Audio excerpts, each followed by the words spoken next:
जी,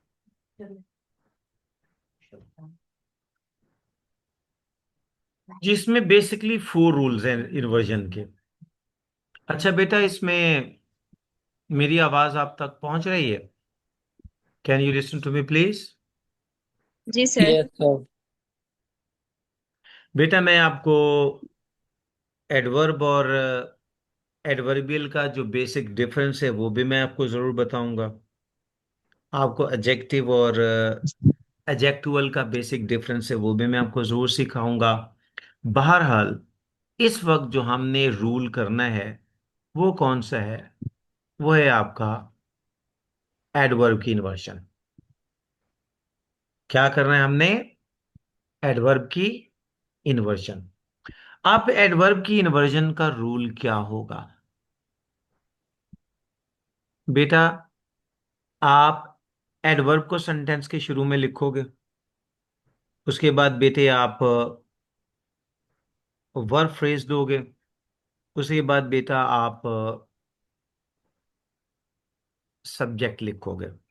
पहला तो रूल ये आ गया। ठीक है। इसको 2-3 चीजें हम डिस्कस करेंगे। ऑटोमेटिकली बेटा आपके समझ में ये बात आ जाएगी। पहला क्या आपका एडवर्ब का रूल है? पहला क्या आपका एडवर्ब का रूल है? अब देखो बेटे, मैं आपको टेक्स्ट दे रहा हूं। टेक्स्ट है मेरे बच्चे आपके पास। The bus comes hair.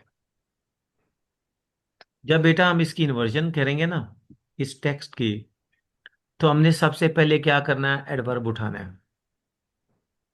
जी। इसमें मध्य एडवर्ब हमारा कौन सा है? आपका वो हर वर्ड एडवर्ब और यस। एडवर्बियल होता है जो हाउ को आंसर करे, जो वेयर को आंसर करे, जो व्हेन को आंसर करे, और जो वाई को आंसर करे। तो बेटे, मैंने बताया 4 वर्ड बताए हैं। ये किसको आंसर करते हैं? हेयर को। हाउ को, वेयर को, हेयर। व्हेन और वाई को आंसर करते हैं। आप बेटा ये बताइए कि इसमें जो आपका हेयर का वर्ड है, ये इसमें से किस वर्ड को आंसर कर रहा है?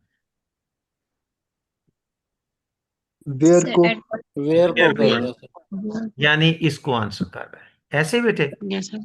इसका यस मतलब सर। ये आपका क्या है? ये आपका एडवर्ब है। जब हमने इसकी इन्वर्जन करनी है तो बेटे हम क्या करेंगे? हम एडवर्ब को सेंटेंस के शुरू में ले आएंगे। जी तहमीना, इसकी इन्वर्जन करो जरा। इन्वर्जन कैसे बनेगी तहमीना? जी sir. Sir here comes the bus. Here here comes the the bus. Bus. तो यहां पर आपका सब्जेक्ट कहां पे प्लेस हुआ? सेंटेंस के एंड में। एंड में। सेंटेंस के एंड पे आ गया। एंड। ठीक है। ये आपकी एक और इन्वर्जन आप देख लें। और वो इन्वर्जन क्या बेटे? आप जरा वो देखिएगा। आपको टेक्स्ट में देता हूं। टेक्स्ट हमारी है 40 students are there in the classroom. इनमें से अब हमारा जी मुदस्सर मुदस्सर जान साहब, जी सर। अब आपने बेटे दो आपके, ये आपका एडवर्ब है, जी सर। आपका एडवर्बियल है। जी ठीक है सर। सर। आपने करना क्या कि आपने ये इन्वर्जन किसके साथ बनानी है? अपने एडवर्ब। एडवर्ब के साथ। तो सर आप इन्वर्जन करें जरा इसको। There are 40 students in the classroom. There are 40 students 40 students.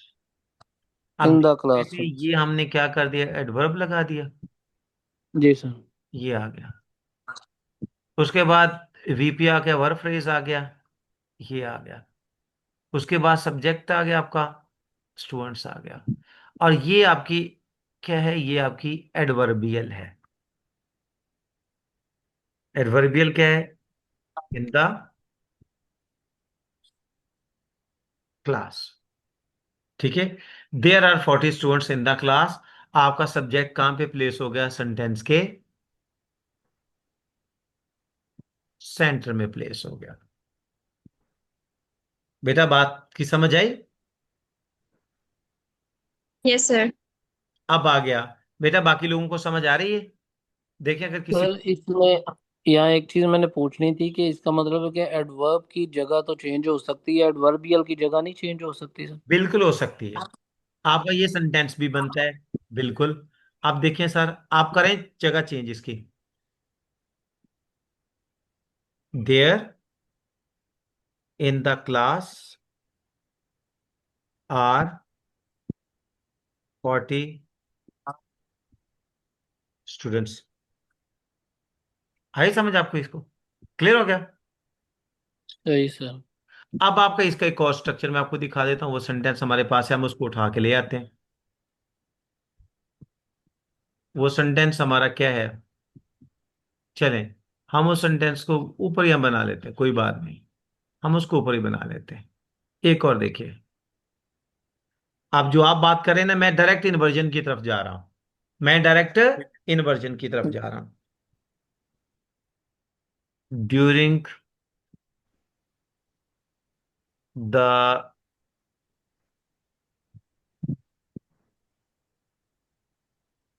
English lecture,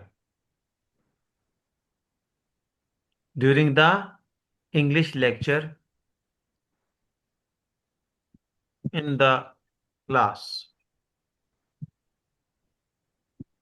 were only 50 students. आपका सब्जेक्ट कहां पे प्लेस हुआ सर? आपका सब्जेक्ट कहां पे है? आपका सब्जेक्ट एंड। सेंटेंस के एंड पे चला गया। आपका सब्जेक्ट कहां पे है, सेंटेंस के एंड पे चला गया। यानी हमने यहां से क्या सीखा कि हम अपने सब्जेक्ट को सेंटेंस के शुरू में भी लिख सकते हैं, हम अपने सब्जेक्ट को सेंटेंस की सेंटर में भी लिख सकते हैं, हम अपने सब्जेक्ट को सेंटेंस के एंड पे भी लिख सकते हैं। Is it clear? और मैंने वो आपको रूल बताया है, आप किस रूल के तहत अपने सब्जेक्ट को सेंटेंस के सेंटर में लाएंगे और सेंटेंस के एंड पे लाएंगे। जी। उमर, वकार साहब, मैंने क्या बताया, आप एक्सप्लेन कर सकते हैं कि मैंने अभी तक क्या सिखाया आपको? जी सर, आपने अभी तक हमने जो रूल सीखा है उसमें यह है कि सब्जेक्ट को हम अपने सेंटेंस में कहाँ कहाँ पर प्लेस कर सकते हैं। फर्स्ट हमने देखा कि सब्जेक्ट जो है वो एज यूजुअल जो है सेंटेंस के स्टार्ट में आता है। देन हमने देखा कि उसका जो सेकंड रूल है जो सॉरी सर इसका है एम्पथेटिक सेंटेंस है जिसमें हम एम्फेटिक, इसको इम इम इम इम इम इम इम इम emphatic. Yes sir. फैटिक, emphatic. Emphatic. ये देखो, इम्फेटिक। ये बेटे इसमें हमने सब्जेक्ट को सेंटेंस के दरमियान में लेके आए हैं, जैसे इट इज आई हु, इस तरह। और टीच फिर हमने इंग्लिश। देखा इन्वर्जन देखा जिसमें हम अपने सब्जेक्ट को at the end of the sentence लेके आते हैं। अच्छा, वेरी गुड, शाबाश बेटा। ओके। आपको मैं ये सिखा रहा हूं कि जब आपके सामने कोई सेंटेंस आए ना, तो वो सेंटेंस आपको कंफ्यूज ना करे। ये आपका प्रीवियस नॉलेज होना चाहिए, आपके पास ऑलरेडी ये नॉलेज होना चाहिए कि आपका सब्जेक्ट सेंटेंस की शुरू में भी हो सकता है, सेंटेंस की मिडल में भी हो सकता है, और सेंटेंस की एंड पे भी हो सकता है। जी बेटा, क्लियर हो गया आप? ये बात क्लियर हो गई? जी, अगर किसी बच्चे का क्वेश्चन है यहां तक यस तो सर। पूछ सकता है। जी सिकंदर अब्बास साहब, डू यू अंडरस्टैंड? जी आमिर साहब। ये सर सवाल ये था कि ये सब्जेक्ट को हम शुरू में ही क्यों नहीं रहने देते, क्यों जरूरत पड़ती है इसको दरम्यान में लाने की या एंड पे लाने की? बेटे, क्योंकि जब आप राइटिंग में जाते हैं ना, राइटिंग में जाते हैं, आप बात करते करते जब आप किसी से गुफ्तगू करते हैं, तो आपके लफ्जों का उतार चढ़ाव क्या कहता है? आपका अंदाजे गुफ्तगू आपने नोट किया कभी? कि हम बातों पे जोर भी देते हैं, एक्सप्रेशन। एक्सप्रेशन चेंज होती है ना आपकी, फेशियल एक्सप्रेशन भी चेंज होती है, आपकी टोन भी चेंज होती है, लफ्जों का उतार चढ़ाव भी चेंज होता है। जो कोई आपको कहता है कि आपने ही कहा था कि ऐसा है, तो आप कहते क्या मैंने मैंने कहा था? ये मैंने कहा था आपको? Is it clear? हम्म। सुन रहे हैं आपको? राइट। जी जी sir, I am getting your points. हाँ जी, क्लियर हो गया। बेसिकली अब देखें, एक अब इस सेंटेंस को देखें। वो शख्स खुश है, वो शख्स खुश है। आप इसमें नोटिस करो बेटे। अब जो एक नई चीज मैं आपको सिखाने वाला, बिल्कुल आपने बड़ी अच्छी क्वेश्चन की यहां पर, मैं आपकी इस क्वेश्चन को भी एड्रेस करता हूं। अब देखिए, अब आ जाता आपके पास, ही इज हैप्पी। क्या लिखा आपने? He is happy. सर देख रहे हैं आप? रिस्पेक्टेड। जी सर। Yes sir. इसका क्या मतलब है? वो ही इज खुश है। वो हैप्पी, वो खुश है। खुश है। यानी आप अपने एक्सप्रेशन को लीड नहीं कर रहे। अगर मैं कहता हूं हैप्पी इज ही, इसका क्या मतलब हो गया? खुश है वो। क्या वो क्या? खुश है? खुश है वो हु अवॉइड्स ओवर थिंकिंग। वो खुश है, खुश है वो जो बहुत ज्यादा नहीं सोचता। तो बेटा, ये मेरी जो इंटोनेशन है, उतार चढ़ाव जो है गुफ्तगू का, ये क्या चीज शो करता है? ये मेरे लफ्जों के जो बयान है उसको यह बदलता है। यानी ये मेरे लफ्जों का उतार चढ़ाव भी क्या है, ये एक जुबान है। मैंने कहा था, मैंने कहा था, ये क्या चीज इंडिकेट करता है? ये एम्फसिस दे रहा है, ये इम्फेटिक एक्सप्रेशन है आपकी। समझ रहे हैं? आप देखें ना, अगर आप लिखते हो ना, ही इज हैप्पी, वो खुश है, तो यहां पे फुल स्टॉप लगा के आपको सेंटेंस को आगे ले जाने की जरूरत नहीं है। लेकिन खुश है वो जो बहुत ज्यादा नहीं सोचता। खुश है वो जो बहुत ज्यादा नहीं सोचता। बेटे, ये जो मैं नहीं लाना चाहता, मैं चाहता हूं कि मैं आपको अपने स्टूडेंट को सिर्फ एबीसी सिखा दूं और उसकी तरतीब सिखा दूं।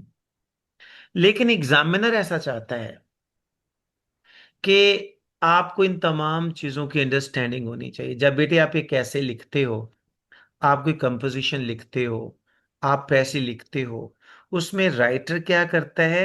राइटर आपके सामने नहीं होता, वो अपने फेशियल एक्सप्रेशन आपको फेस टू फेस नहीं दे सकता।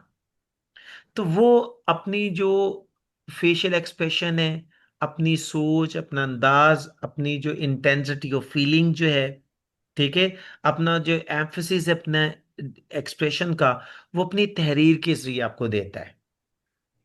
और वो समझता है कि ये जो इंग्लिश रीडर है, ये मेरे इस सेंटेंस को पढ़ने के बाद ये मेरे फेशियल एक्सप्रेशन को भी देख रहा है, ये मेरे लफ्जों के उतार चढ़ाव को भी महसूस कर रहा है। तो वो फिर वो क्या करता है, वो फिर लफ्जों को रिवर्स करता है, उनको, उनकी प्लेसमेंट को चेंज करता है। जैसे शायरी है ना बेटा, गोंदल साहब, शायरी आपने पढ़ी ना? जी sir, I am getting sir. शायरी, शायरी में और नसर में क्या फर्क होता सर है? शॉप। शायरी में और नसर में क्या फर्क होता है सर? आप कहते हैं ना कि एक दफा का जिक्र है, कि एक दफा का जिक्र है, ठीक है, कि तीन एक प्यासा कौवा था। ये तो एक स्टोरी टेलिंग होगी ना, आपकी प्रोज हो गई है। लेकिन शायरी का अंदाज मुख्तलिफ होता है।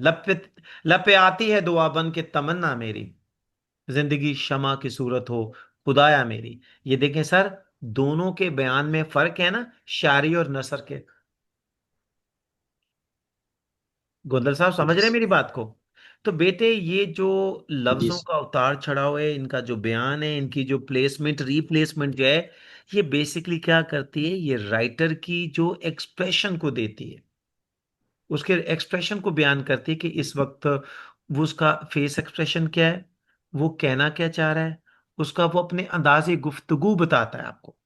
बुनियादी तौर पर लफ्जों की ये जो उतार चढ़ाव है, इसकी प्लेसमेंट एंड रिप्लेसमेंट जो है, वो जो राइटर होता है ना, उसके उतार चढ़ाव का बयान करता है, उसके बयान के।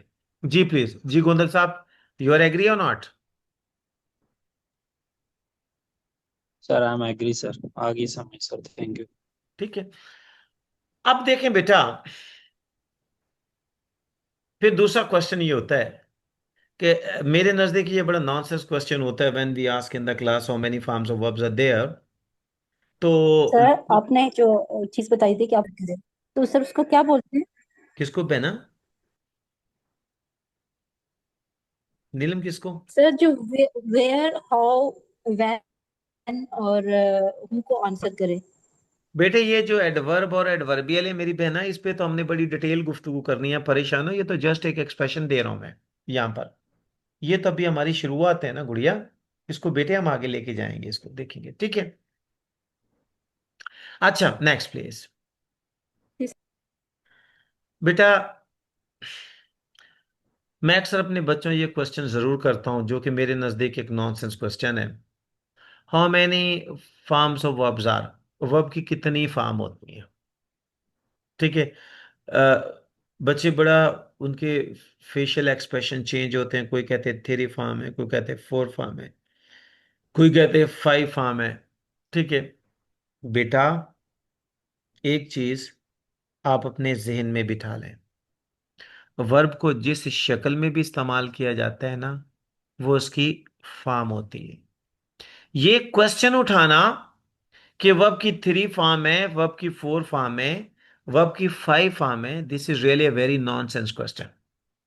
मेरे नजदीक ये क्वेश्चन बनता ही नहीं है, क्योंकि आप वर्ब को जिस फॉर्म, जिस शक्ल में भी यूज करेंगे, वो वर्ब की फॉर्म होगी। और अगर मैं यहाँ पे उसकी लिस्ट बनाना शुरू कर दूं, तो मेरे नजदीक यहाँ पर ढेरों वर्ब की फॉर्म आ जाएंगी। लेकिन उसके बावजूद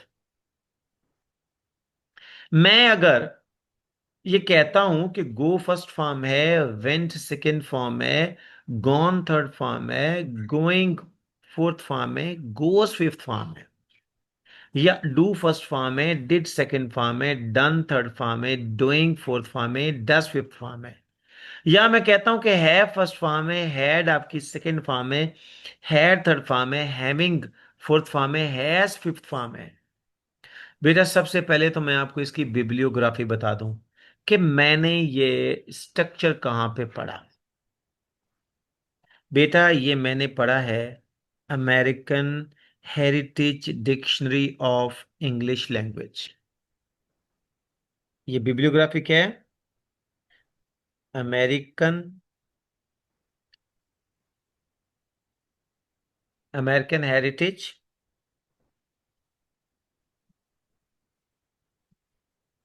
हेरिटेज डिक्शनरी ऑफ इंग्लिश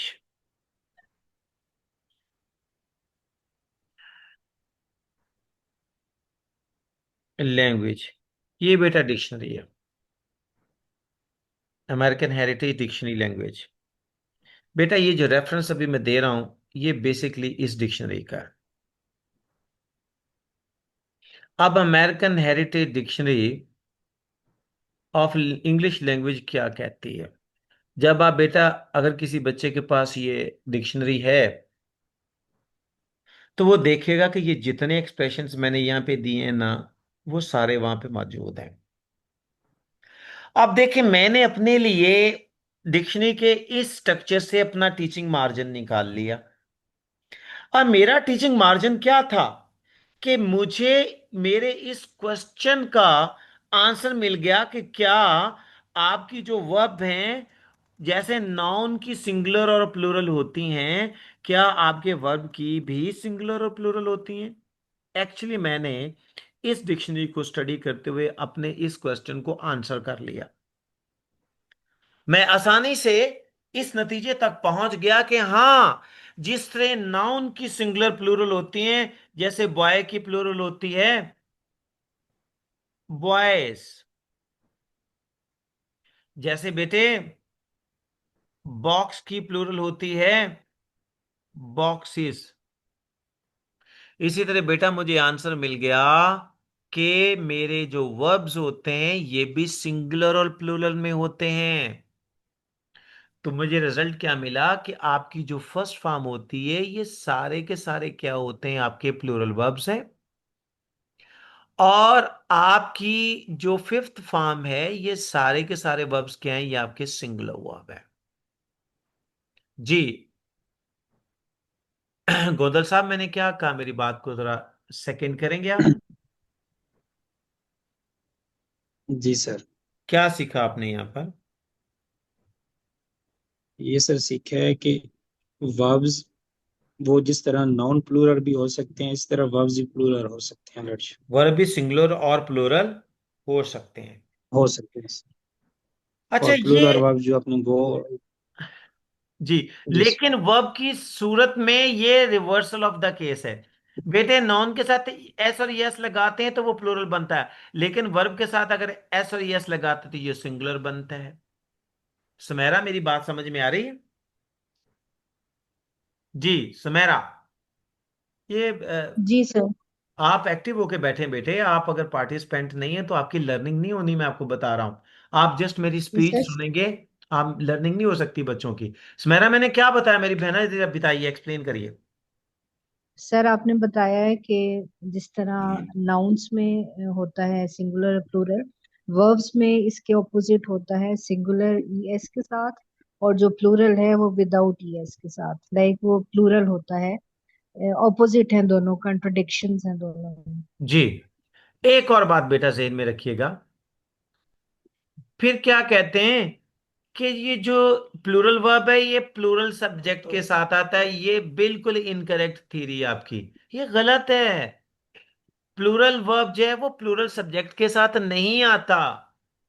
वो हम उसकी स्पेसिफिकेशन देंगे कि वो आई के साथ आता है, वो वी के साथ आता है, वो यू के साथ आता है, वो दे के साथ आता है, वो प्लूरल की नाउन के साथ भी आ सकता है। ये कहना कि वो हमेशा प्लूरल सब्जेक्ट, अगर बेटे, अगर ये प्लूरल सब्जेक्ट के साथ आता तो बेटे आई क्या पे? आई तो प्लूरल नहीं है। हाँ, अगर आप कहते हैं कि ये आई के साथ आता है, वी के साथ आता है, यू के साथ आता है, दे के साथ, प्लूरल के साथ आता है, ये कॉन्सेप्ट ठीक है। ये कहना कि प्लूरल वर्ब हमेशा प्लूरल सब्जेक्ट के साथ आता है, ये इनकरेक्ट कॉन्सेप्ट है, क्योंकि आई आपका प्लूरल नहीं है। आप ये मार्जिन नहीं ले सकते। और आपका जो फिफ्थ फॉर्म है, वो किसके साथ आती है? वो ही के साथ आती है, वो शी के साथ आती है, वो इट के साथ आती है, वो कोई भी नेम आ जाए उसके साथ आती है, वो सिंगुलर के साथ आती है, नेम और सिंगुलर के साथ आती है। ये बेसिकली आपका ये कॉन्सेप्ट आ गया। ये कॉन्सेप्ट आ गया। चलें, आपने ये भी सीख लिया कि हमारा सब्जेक्ट कहाँ कहाँ प्लेस होता है। सेंटेंस के शुरू में भी आ सकता है, सेंटर में भी आ सकता है, एंड पे भी आ सकता है। आपने ये भी सीख लिया कि आपके वर्ब सिंगुलर भी होते हैं, प्लूरल भी होते हैं। अब हमने ये सीखना है कि बेटा ये जो आपका लीनियर ऑर्डर है, सब्जेक्ट, आप कौन कौन सा वर्ड आपका एज ए सब्जेक्ट फंक्शन कर सकता है, कौन कौन सा word as a subject function कर सकता है। हमारा नेक्स्ट क्वेश्चन क्या है कि आपकी कौन कौन सी वर्ड आपकी एज ए सब्जेक्ट फंक्शन कर सकती है। तो बेटा हमारे, जी बताइए मदीहा। ये सर अगर हम नाउन्स को देखें तो वो एज अ सब्जेक्ट आ सकते हैं। हम्म, नाउन आगे बोलते जाइए। और सर प्रोनाउंस हो गए। प्रोनाउन हो गया। सर सर बाकी आप बता दें। वो तो मैंने बेटे बताने ही है।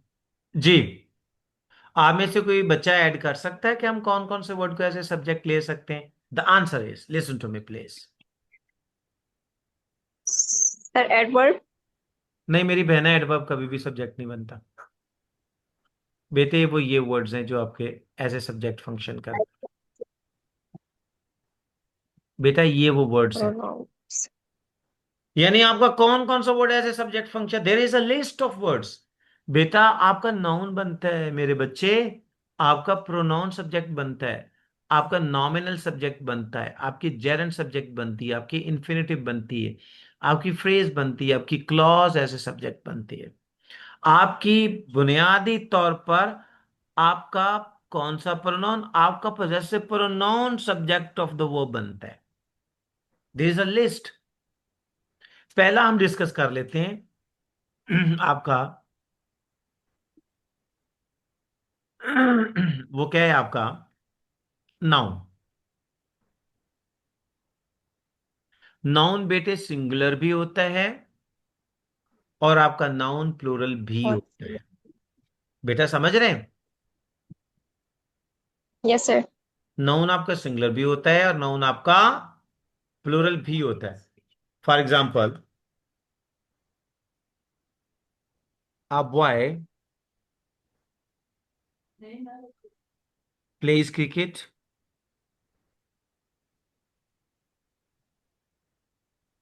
the boy plays cricket,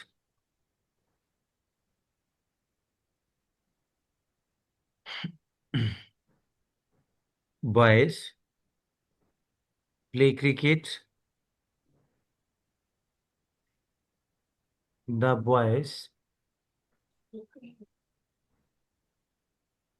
play cricket,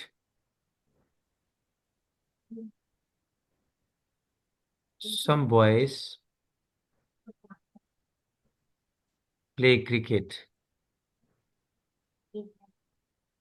जी हाँ, ये मैंने आपको डिफरेंट एक्सप्रेशंस दे दिए। अब बेटा मेरा आप लोगों से सवाल ये है कि इनमें से हमारा कौन सा सेंटेंस करेक्ट है और कौन सा सेंटेंस इनकरेक्ट है। दैट इज, जी मुदस्सर जान साहब, मैंने यहां पे 5 एक्सप्रेशंस रिस्पेक्टेड दिए हैं। हमारा कौन सा सेंटेंस करेक्ट है और कौन सा इनकरेक्ट है, मुदस्सर जान।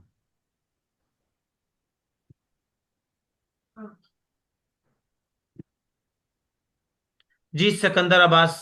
जी मुदस्सर जान साहब please go on, go on, go on Mudassar जान। सर मेरे ना मुझे स्क्रीन नहीं शो हो रही है आपकी ना। अच्छा, चलें। पता नहीं अब क्या इशू है। आप दोबारा रिज्वाइन कीजिए, आप जी मैं कर रिज्वाइन कीजिए। जी जी जी सर जी ये फर्स्ट रिस्पेक्टेड। रॉन्ग है। जी उमर, उमर आप बताइए, Umar, respected Umar please, just give me the answer. कौन सर सी ये जो explain- फर्स्ट हमारा सेंटेंस है, ए बॉय प्लेज क्रिकेट, ये ठीक है। जी the boys the boy plays cricket, ये रॉन्ग है हमारा सेकंड वाला। ये रॉन्ग नहीं होता, इनकरेक्ट दी वर्ड थर्ड होता है जी। तो इनकरेक्ट है सेकंड इनकरेक्ट है। वाली फर्स्ट ठीक वाला। है और फिर लास्ट ठीक है। जी जी उमर साहब। सब बॉयज प्ले क्रिकेट। जी sir, sir sorry, third one, boys play cricket. ये सर हमारा इनकरेक्ट है, थर्ड इन वन। इनकरेक्ट है। और तो और the boys play cricket, sir incorrect है, आई थिंक सो। इनकरेक्ट है जी। सब बॉयज प्ले क्रिकेट, ये सर करेक्ट है हमारा। अच्छा, आप में से कोई बच्चा, ओपन ओपन प्लेटफॉर्म है आपके लिए, आप बताएं। जो रिस्पेक्टेड ने मुझे बताया कि पहली करेक्ट है सेंटेंस और एंड वाली करेक्ट है, बाकी सारी इनकरेक्ट है। आप में से जी प्लीज। ये there is someone with iPhone iPhone iPhone. जी नीलम, आपको जी। सर आमिर, आमिर आपने बताया है ना ये? आमिर, सर सर इसमें जो सेंटर वाला है boys play cricket, I think ये करेक्ट है और एंड वाला करेक्ट है। ये वाला करेक्ट है और जी कौन सर, सा? ये वाला करेक्ट है।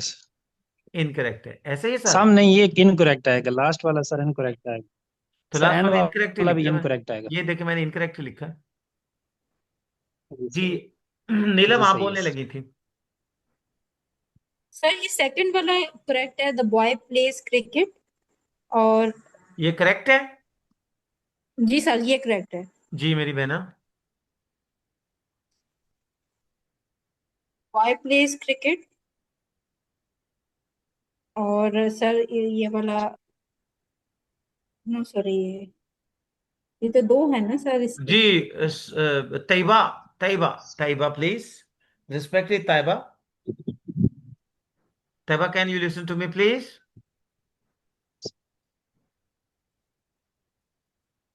जी सर, मेरे ख्याल में जो फर्स्ट थ्री है वो करेक्ट है और लास्ट टू जो है वो इनकरेक्ट है। जी ठीक हो गया जी। जी प्लीज। और आयशा, व्हाट डू यू से आयशा? रिस्पेक्टेड आयशा। मैं आगे ऐसे देखूं, मुझे तो सारे ही ठीक लग रहे हैं। अच्छा लास्ट वाला देख लें फिर। करेक्ट। आप ऐसा बेटे, ये सोच समझ के जवाब देना है आपने। सारे ठीक है। मुझे यस मुझे सर, लगा ये सारे कि ठीक हैं। द लास्ट वाला भी आंसर इज, ठीक the answer is all expressions are correct. Correct. All expressions are correct बेटे। क्योंकि कुछ देखें, ये क्या है? ये कौन सी आर्टिकल है?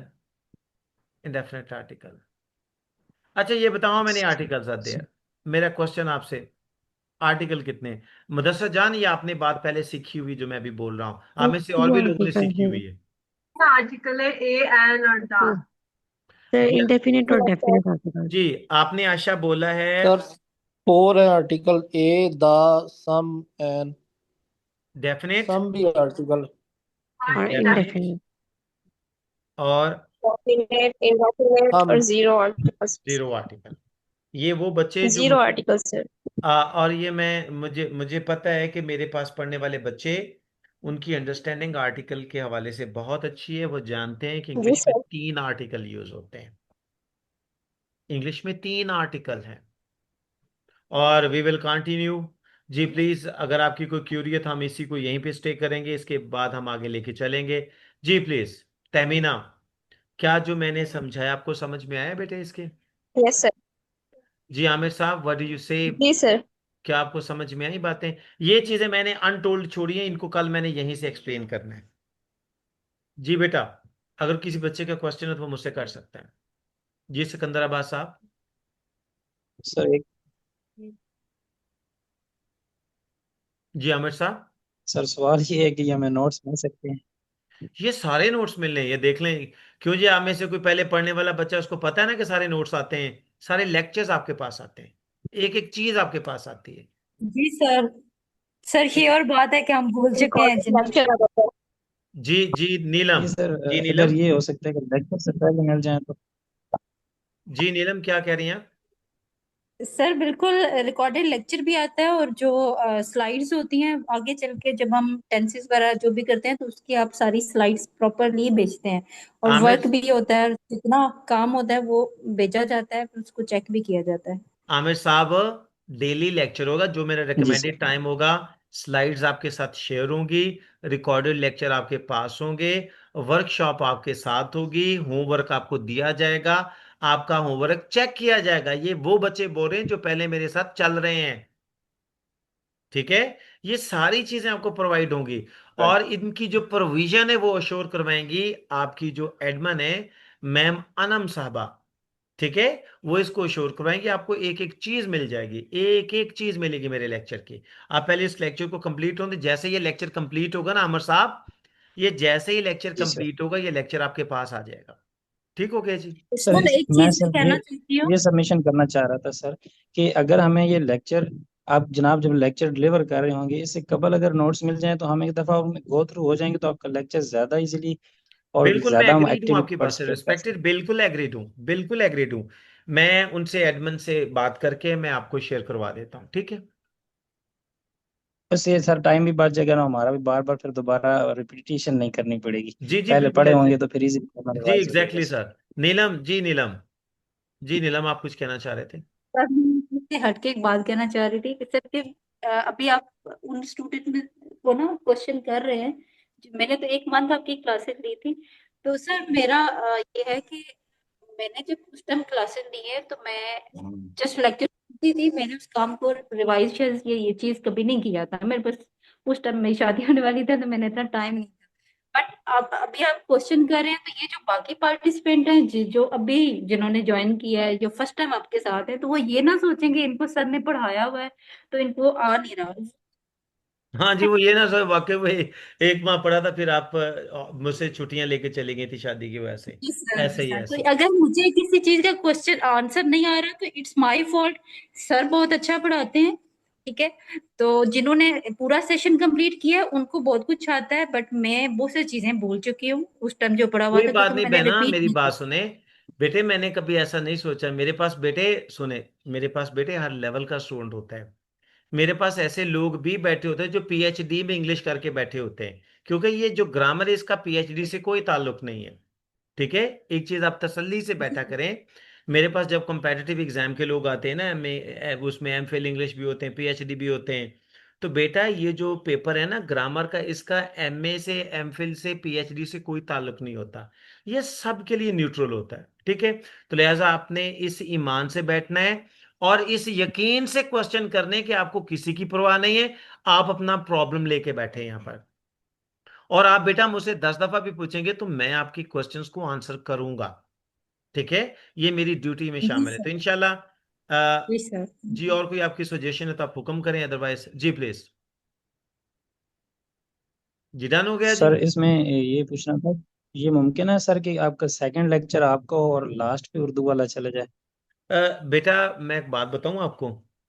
मेरा ये होता है कि मैं आजकल इतना पैक होना एंटी टेस्ट में, एंटी टेस्ट एमडी कैट जो हो रही है, मैं ऑनेस्टली हाँ। स्पीकिंग, मैं मेरी आंख सुबह खुलती है, मेरे लेक्चर शुरू हो जाते हैं।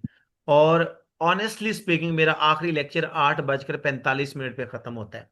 ठीक है, और मैंने गुलबर्ग से मैंने इधर पंजाब वापडा टाउन आना है। ठीक है, वो मुझे 1 घंटे की ड्राइव करना पड़ती है, और लाहौर में ट्रैफिक का बहुत प्रॉब्लम है, तो मैं बेटे ऑलमोस्ट 10 बजे पहुंचता हूँ घर।